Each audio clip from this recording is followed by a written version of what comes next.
জানতে পারছি আসসালামু আলাইকুম অর্থ হচ্ছে আল্লাহর নাজত করো আপনার উপরে, মানে আমার গজব আমার উপরে করতেছে। এখন আমি মুসলমান, আপনি মুসলমান, আপনি মুসলমান, আমি মুসলমান। যে ব্যক্তি দৈনিক 5 ওয়াক্ত নামাজ পড়ে তার সালামের প্রশিক্ষণ ঠিক মতন হয়ে যায়, সালাম কোনো অশুদ্ধ হয় না। আল্লাহর কসম, যে ব্যক্তি দিনে 20 বার রাত্রে 20 বার সুন্নত মোতাবেক সালাম দিবে, আল্লাহর কসম তার মৃত্যু হওয়ার দেরি তার জান্নাত যাওয়ার ওয়াজিব হয়ে যায়। একটু জোরে বলেন একটু আবারও জোরে বলেন। এই যে আমলগুলো আমরা কিনতেছি, সংগ্রহ করতেছি, কোন ডলার লাগতেছে, কোন মুদ্রা, কোন পয়সা, কোন টাকা লাগতেছে, ইমানের জোর লাগে, তাকওয়ার জোর লাগে, একলাসের জোর লাগে। তো আমি যখন হিন্দু থাকতাম মুসলমানকে সালাম দিতাম বুঝতাম না, কিন্তু মুসলমানকে আজকে দেখলে যখন সালাম দিই মনে মধ্যে শান্তি এসে আমি একটা মুসলমানের জন্য দোয়া করতেছি। আমার মুসলমান ভাই আমার জন্য কি করতেছে? যে ওই ব্যক্তি সবচেয়ে ভালো যে ব্যক্তি নিঃসন্দেহে অহংকার মুক্ত ভাবে সালাম দেয়। বলে আমাকে সালাম দিব, সালামের প্রশিক্ষণ হবে তো ইনশাআল্লাহ। আমার সাথে একটু সবক দেন তো। আসসালামু আলাইকুম ওয়া রাহমাতুল্লাহি ওয়া বারাকাতুহু। আসসালামু আলাইকুম ওয়া রাহমাতুল্লাহি ওয়া বারাকাতুহু।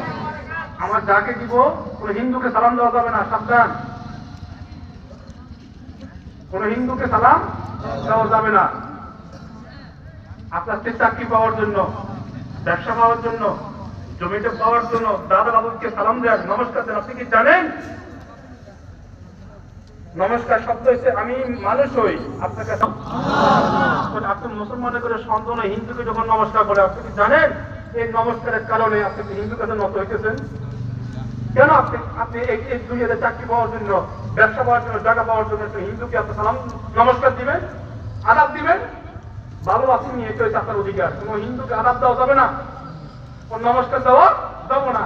গোলামি তো করবো আল্লাহ, কোন মানুষের গোলামি আমরা করবো না। আর গোলামি করবো, আর গোলামি করবো। কোন হিন্দুকে সালাম দেওয়া যাবে না। দৈনিক দিনে 20 বার এবং রাত্রে 20 বার সালাম দিব তো ইনশাআল্লাহ। বেশি হলে ভালো। আমি আপনাদেরকে আবারও সালাম দিচ্ছি। আসসালামু আলাইকুম ওয়া রাহমাতুল্লাহি ওয়া বারাকাতুহু। আপনারা ভালো আছেন? আলহামদুলিল্লাহ, সুন্নাহ আলহামদুলিল্লাহ। ভালো থাকবো কেমনে? যেখানে সাজি সাহেবের মতো লোককে ইঞ্জেকশন দিয়ে মেডিকেল মারা দিয়ে মারি ফেলেছিল, বাংলাদেশের কাটিকা মনে নাই? সাজি সাহেবকে যখন মারি ফেলায় ভূমিকম্প হয়েছে মনে নাই? আল্লাহ যে সালেম আমার সাজি সাহেবকে বললো, ওলামায়ে কেরামকে আঘাত করে রাখলো, আল্লাহ কোরআনকে মাথা থেকে বললাম, আল্লাহ আমি তো অমুসলিম হিসেবে এই 231 জন হিন্দু বৌদ্ধ খ্রিস্টান ইসলাম কবর করছে এবং তোমার মুখ দিয়ে তোমার কাছে বিচার দিলাম, ওদেরকে তুমি তোমার গজব দিয়ে আদাব দিয়ে তুমি শেষ করে দাও, শেষ করে দাও, শেষ করে দাও। সেখানে থাকবো, ভালো থাকবো কি হবে? সম্মানিত মুসলমান, আজকে আমি 3টা উদ্দেশ্যের কথা তুলে ধরবো। আমি অসুস্থ অবস্থায়। 1, কেন আমি হিন্দু থেকে মুসলমান হইলাম। 2, কেন আমি মন্দির থেকে মসজিদ আসলাম। 3, কেন আমি 36 কোটি মূর্তিকে সারি বা 33 কোটি মূর্তিকে সারি একত্ববাদ আল্লাহকে আমি শ্রদ্ধা করি। আল্লাহ কয়জন? আমার সাথে তো আওয়াজ দেন। আল্লাহ কয়জন? আমি ছিলাম কি? হিন্দু বলতে কোনো ধর্ম নাই, কিন্তু বোঝানোর ভাষায় হিন্দু বলি। ধর্ম হচ্ছে সনাতন।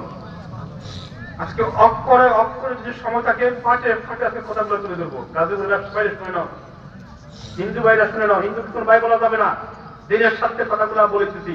কোন হিন্দু কোনো বন্ধু হয় না, কোন খ্রিস্টান কোনো বন্ধু হয় না, কোন কাফের অমুসলিম কোনো বন্ধু হয় না। 1, কেন আমি হিন্দু থেকে মুসলমান হইলাম। কেন আমি মন্দির সারি মসজিদে আসলাম। কেন আমি 36 কোটি মূর্তিকে সারি একত্ববাদ আল্লাহকে শ্রদ্ধা করতেছি। আল্লাহ কয়জন? কথাগুলো রেকর্ড করে নেন। আমি ছিলাম কি? হয়েছে কি? বানিয়েছেন কে? স্বীকার করেন। আপনি কি মুসলমানের করে জন্মগ্রহণ করেছেন কে? ইচ্ছা করলে আপনার রুমটাকে খ্রিস্টানগুলো দিতে পারতো না, বৌদ্ধগুলো দিতে পারতো না, শিয়ারগুলো দিতে পারতো না, কাদিয়ানীগুলো দিতে পারতো না, রয়েগুলো দিতে পারতো না। মুসলমানের করে কেন পাঠাইছে? হিন্দু দালালি করার জন্য, হিন্দু দালালি করার জন্য, খ্রিস্টান দালালি করার জন্য, হেজবুত দালালি করার জন্য, ইসকন দালালি করার জন্য, কার দালালি করার জন্য? কথাটা খারাপ জায়গা থাকে, কিন্তু আমরা আল্লাহ গোলামি করবো। কার? দুই, কেন আমি মন্দির সারি মসজিদ আসলাম? যখন আমি বেদিন ছিলাম, হিন্দু ছিলাম, সেজদা করতাম কোথায়? এখন সেজদা কোথায়? কোথায়? এলাকা মসজিদ আছে কিনা? গাজিয়াত আছে কিনা? সেজদা করেন কোথায়? কথা বুঝতেছেন? আমার কথা বুঝবেন, শুনবেন, আলোচনা মনোযোগ দিয়ে শুনবেন। যেটা ভালো লাগবে সেটা গ্রহণ করবেন, যেটা ভালো লাগবে না সেটা প্রত্যাখ্যান করবেন। কিন্তু সমালোচনা করবেন না, ফেতনা করবেন না। কেন? আপনি ফেতনা করলে ইহুদি, খ্রিস্টান, রয়, ইসকনরা সুযোগ পাওয়া যায় আমাকে ক্ষতি করার জন্য। ঠিক না বেটে? আপনি কি চিন্তা করছেন এই সাজি সবকে? দলীয় কোনো কথা বলতেছি না, শুধু কোনো কথা বলতেছি না। আজকে সাজি সবকে গ্রেপ্তার করছে কে? হিন্দুরা? কোন খ্রিস্টানরা? বৌদ্ধরা? কারা করছে? কেন করছে? কাদা আলি করার জন্য, কাদা আলি করার জন্য। কথা বুঝতেছেন? দেশে ভাবমূর্তি অন্যরকম,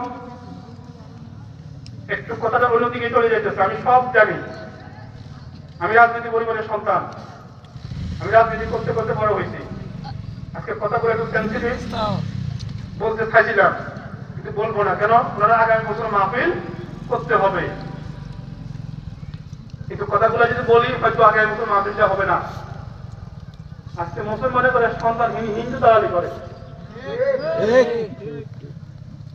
আজকে মুসলমানের করে সন্তান হিন্দু দালালি করে। মনে কষ্ট নিয়েন না, আমি এখন দিনী ভাই। আজকে মুসলমানের করে সন্তান হিন্দু দালালি যদি না করতে স্কুল আমরা একদম জেল কাটতো না। ঠিক না বেটি? এই ইসকন কারা? আপনি কি জানেন ইসকন আর হিন্দু এক না?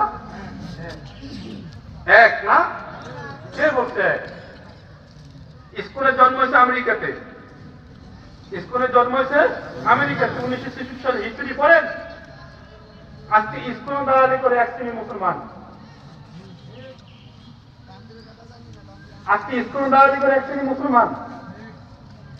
বলে মুসলমানের দ্বারা মুসলমান কিসের জন্য দাবি করে? টাকার জন্য, অর্থের জন্য। বলে ইসকন আর হিন্দু এক না। আপনাদের কাছে আমি প্রশ্ন করতে চাই, এখানে নুয়ারি মাদ্রাসা অনেক ছাত্র আছে, জিল্লুর রহমান ভাই মাদ্রাসার ছাত্র অনেকে আছে। এদেরকে যদি এখন কোন হিন্দু যদি বলে হরে কৃষ্ণ বলেন, কোন হিন্দু, কিন্তু ইসকন কিন্তু আর হিন্দু কিন্তু এক না। হিন্দুকে ব্যবহার করে ইসকন কিন্তু বাংলাদেশে প্রতিষ্ঠিত হয়েছে। আপনাদের কাছে প্রশ্ন করতে চাই, কোন হিন্দুকে যদি আপনি নারায়ে তাকবীর শিখান বা আল্লাহু আকবার শিখান, আপনার নামে জেল হবে কিনা? জেল হবে কিনা? জুলুম হবে কিনা? বলে বাংলাদেশে হিন্দু ছেলেরে আপনি হরে কৃষ্ণ শিখাবেন, আল্লাহু আকবার শিখাবেন, এটা আপনার জরিমানা, জেল হবে, ফাঁসি হবে। কিন্তু একজন ইসকন, আপনি খবর নিয়ে দেখেন গ্রামে গঞ্জে, কেজি স্কুলে, আল্লাহর কসম আমার একটা কথা মিথ্যা নয়, আমার ইউটিউবে কয়েকটা বয়ান ছিল, এই বয়ানগুলো রদ করে দেওয়া হয়েছে, স্কুলের বিরুদ্ধে বয়ান করা দরকার নেই। এটা আমার ইমানের দাবি। কেন? আমি কাফের বলে সন্তান, আমি যদি স্কুলের বিরুদ্ধে একটা কথাবার্তা বলি, আমার কথাটা খাটবে বেশি, প্রভাব পড়বে বেশি। আপনাদের কাছে প্রশ্ন করতে চাই, কোন হিন্দুকে আপনি হরে কৃষ্ণ শিখালে, গোবিন্দ শিখালে, নারায়ে তাকবীর শিখালে, আল্লাহু আকবার শিখালে, আপনার নামে জেল হবে, জুলুম হবে, ফাঁসি হবে। কিন্তু প্রকাশ্যে যে স্কুলটা, কেজি স্কুলে ঢুকি, প্রাইমারি স্কুলে ঢুকি, হরে কৃষ্ণ বা হরে কৃষ্ণ শিখায়, আপনি কিন্তু নজর দিতেছেন? আপনার ছেলের কাছে ডাক্তার বানান, কোনো অসুবিধা নাই। আপনার ছেলের কাছে ইঞ্জিনিয়ার বানান, কোনো অসুবিধা নাই। এমবিবিএস বানান, কোনো অসুবিধা নেই। কিন্তু কোরআন তাকে ভিতরে ঢুকায়, যার ভিতরে কোরআন আছে সে কোনো দুর্নীতি করতে পারে না, সে কোনো রডের টাকা বাদ দিতে পারে না। হিন্দুকে আপনি নারায়ে তাকবীর শিখেছেন, আপনার নামে জেল হবে, জুলুম হবে। কিন্তু একটা হিন্দু যখন আপনার সন্তানকে যখন হরে কৃষ্ণ শিখায়, আপনি কি জানেন হরে কৃষ্ণ শব্দ থেকে আপনি কি জানেন? প্রত্যেকটা শব্দ নেগেটিভ। কোন ধর্মকে আমি খাটো করে বলবো না, কারণ ওদের ধর্মকে যদি আমি গালি দিই, ওরাও আমার নবীকে গালি দিবে। ঠিক না কি? এই ইসকন মুসলমান